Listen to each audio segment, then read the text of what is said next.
Hey guys, welcome back to the channel. Time for another one.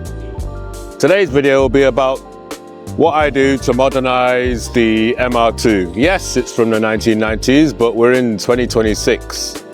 So here are a few little tips that I use and put on the car to bring it it's a bit more about your increased enjoyment of the car. What this video is not trying to do is change the character of the car. There's a reason we like older cars from the 90s and older, because I tend to think they have more character in them than cars of today, which are more clinical. The thing with this, what I'm trying to do with this video is more of an enhancement of your enjoyment of the car.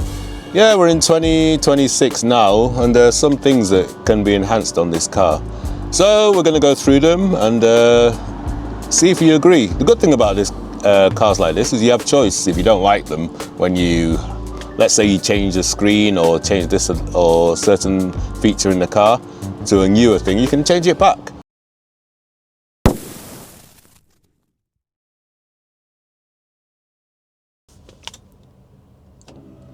I guess we'll start this one off with the headlights. Yeah, the headlights are one of the Achilles heel, I think, with these cars, because they're not that bright as far as OEM ones are concerned. I've got Rogue Motorsport lights in my car. I was kind of lucky they were still making them at the time. The main point of putting these lights on for me was it allowed me to have projector lights. They are actually a different light bulb than the OEM ones. I believe OEM ones are H4s and these are H7s. I put HID lights in them, if you can see them here. These are the ballast packs for them. And it really does help at night, because that's the main reason why I changed them, because at night I don't think that the OEM ones really brighten up the road as well. So these being glass as well, they're hard wearing, so it's good. Fear not though, if you can't find a set of these, I'll give you another option. They have Ray Briggs, I believe. Okay, in view is the Ray Briggs headlight housing. I think they look very smart, especially the crystallized internals on them. The good thing about these is that you can use your existing headlight bulbs, the H4s, and they just slot in, and you'll see a massive improvement. There's some videos online of the difference between the two. A quick check online, they're around £170. That's around just over $200 USD. That's obviously without post and packaging.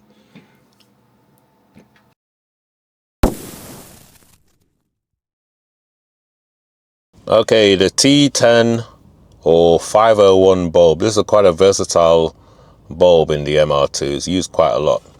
Seen by the wedge sort of connectors here.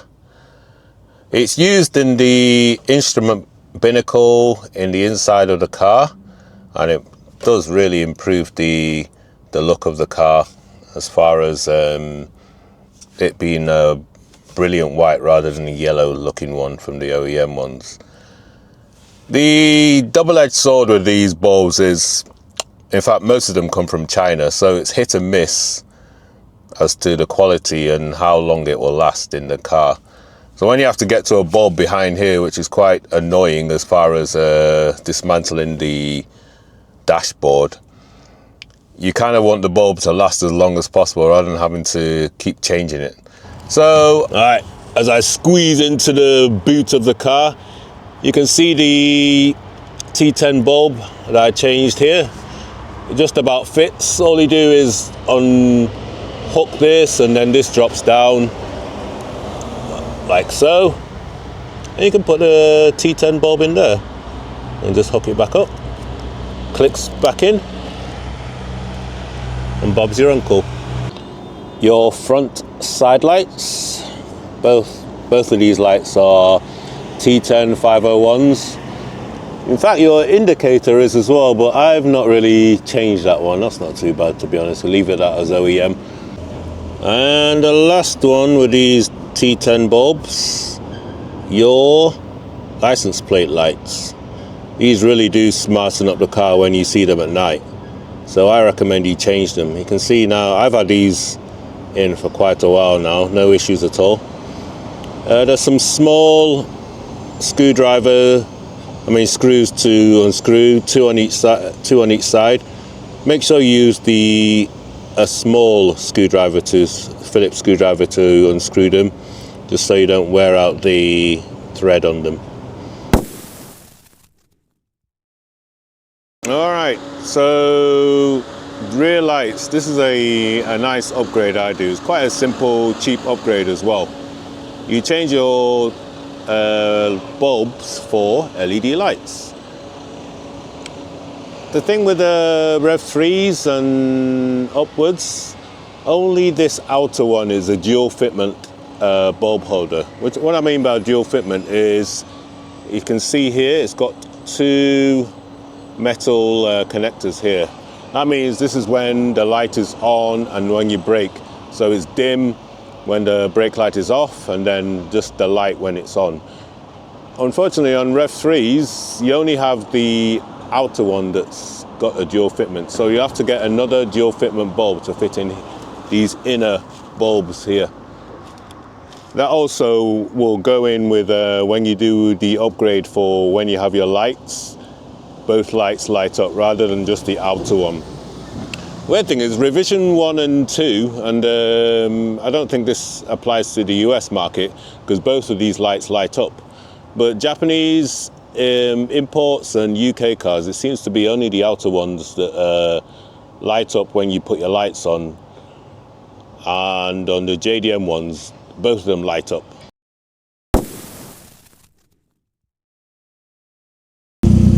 Okay guys, I'm filming this later in the day just to show you how much better the LED lights are when you change them over. So all four of these lights, tail lights, brake lights, rear lights, are all LED, including the license plate. What I didn't change, I think I spoke about it before, are the indicators. Anything that flashes tends to be a little bit more problematic if you change to LED, because they start flashing a lot quicker. So I left the indicators on the car the same, like basically OEM. So yeah guys, I'm going to show you also how quick the brake lights light up as well with LED. So as you can see, the brake lights and the LED lights at the top are braking at the same time. You know, the third brake light in the middle, so that will tell you how much quicker the lights light up when they're LED. Yeah, this is a headlight pattern of what you get when you have the Rogue Motorsports headlights. It does look a bit green from the video, but this is actually brilliant white.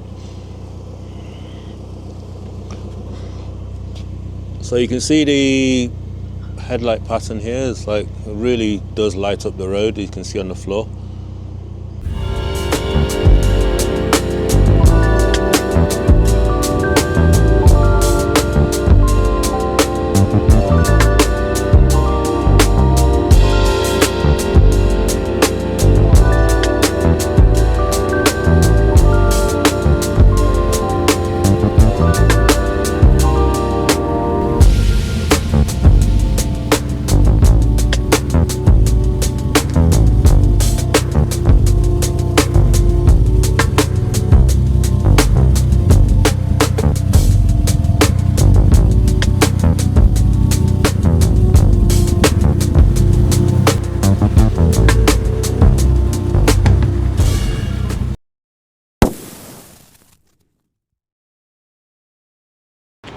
So along the lines of modernizing and enhancing the car rather than trying to change the character, central locking. I don't know about other markets, but the JDM ones didn't come with any central locking or alarm for that matter. So when this car was imported, about 18-20 years ago now, and an alarm was put on, one of the best alarms that was available at the time.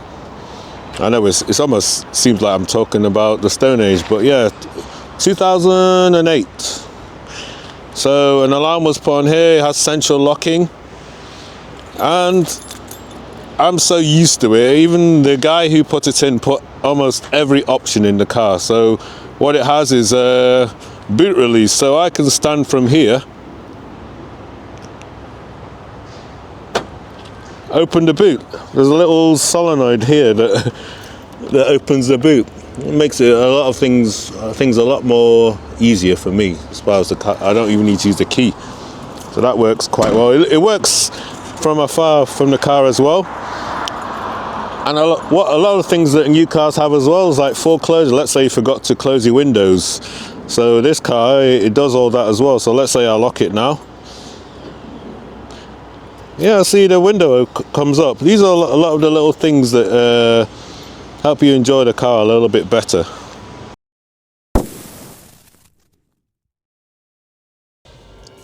Right, the radio. One bit of advice I'll give to you as far as buying the radios in here. I mean, you got a really good choice with double DIN radios, as with all JDM cars. Get the best you can afford. Would you believe I've had this radio since 2019, and it's still served me well today.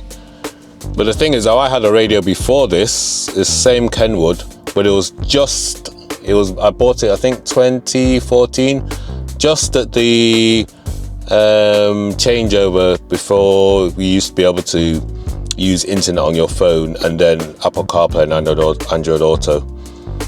The thing that radio had over this one is the screen was OLED, so it didn't matter what the sun was doing, it didn't glare or anything like that. When that packed up, I don't know why it packed up, it just bricked on me. Anyway, I needed a radio quickly, so I got the one just under the top of the range, and this is like an LED screen, I mean LCD screen rather than OLED. And in some lights, when you're driving, the screen can the sun glare can get on your screen. It can be quite annoying. Well, it just make me miss the old radio where you just literally didn't matter what the sun was doing, it was fine. So a lot of all the money that you pay on the screen is actually the resolution and LED. So if you want to be keeping the radio in the car for a good long while, I say you try and get the best you can afford. Even like getting the top of the range from 2 years ago with an OLED, I would recommend that, and getting a LCD, which is like current, if you understand. Because once you've got Android Auto and Apple CarPlay, there's not much more you need from the radio itself. So there's a bit of advice there. The last one on the radio. Yeah, unfortunately the MR2 is not that great with bass. Well, I didn't have the active system on my car, which meant that I had 2 subwoofers on behind the seats. I had just the normal passive radio system on there. That's not really a problem in the sense that you can just add your own subwoofer. I added a powered system here, which means it didn't need an amp. It's already got an amp on it, and it's really strong for what it is. You can just place the sub behind the passenger seat, and yeah, it really works. Okay, this will be the last one of my suggestions on the car. Your steering wheel. This is what you mainly hold on to when you're driving the car. This is a Nardi steering wheel, and it's if you can come to the side of it, you can see that it's pronounced. It's like recessed in the middle and comes out pronounced. It took a bit of getting used to when I got the car, but I quite like it now. It adds personality to the car, and I really love the red stitching on the steering wheel. There are loads of other makes as far as like Momo, Personnel, quite Sparco. But I actually got this, and like I say, with the same theme of trying to get the best you can at the time. This one was bought about 10 years ago, and now it still looks in good condition. The stitching is still there. But if I was to get another one, it'll probably be a personal one. I'll put a picture of one up now. It looks really nice. But you know, this is a nice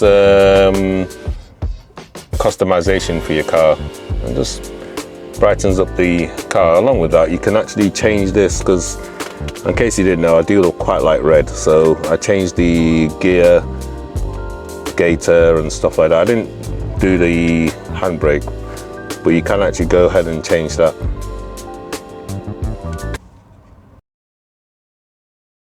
So I guess we'll end the video here, guys. Just a couple of little tips that I put in my car, just to enhance the car rather than to drown out and try and make it something that it's not.